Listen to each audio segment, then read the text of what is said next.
one of the key aspects of building a business is about the ability to evolve and change and pivot as needed. Yeah. And you once said that it is very important to learn quick lessons from your failure, very important to recognize symptoms of failure pretty early, and it is very, very important to not be attached too much to the idea. Yeah. You have to know when to give up on an idea.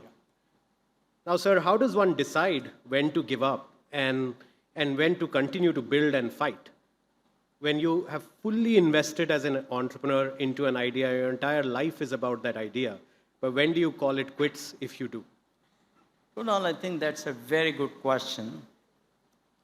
While I am not smart enough to give a general answers to that, however, I'll try and give you my own experience. In 1976, almost immediately after I came back from Paris, wanting to become an entrepreneur, I started a company called Softronics.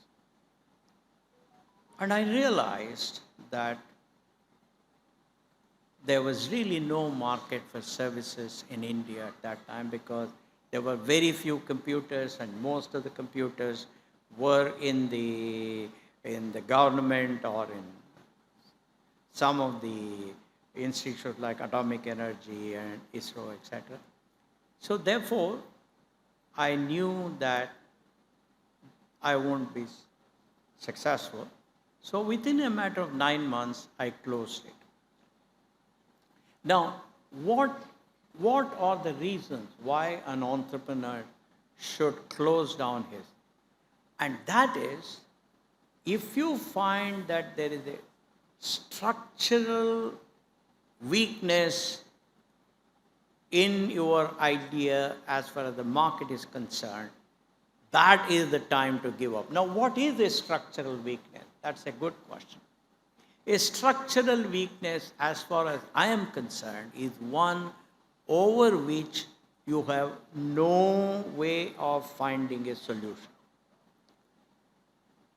It is something over which no matter what sacrifice you do, no matter how hard you work, no matter what team you have, you will not be able to overcome that. In my own case, no matter how hard I work, no matter how many hours I worked, I knew that there would not be a change in policy of the government of India to allow the import of more modern computers into the country in the private sector. And I had no wherewithal to even influence the government. Not that I wanted to, but I had no wherewithal. That to me is a structural weakness. It could be that structural weakness could come in the form of technology, it could come in the form of talent, it could come in the form of processes, it doesn't matter.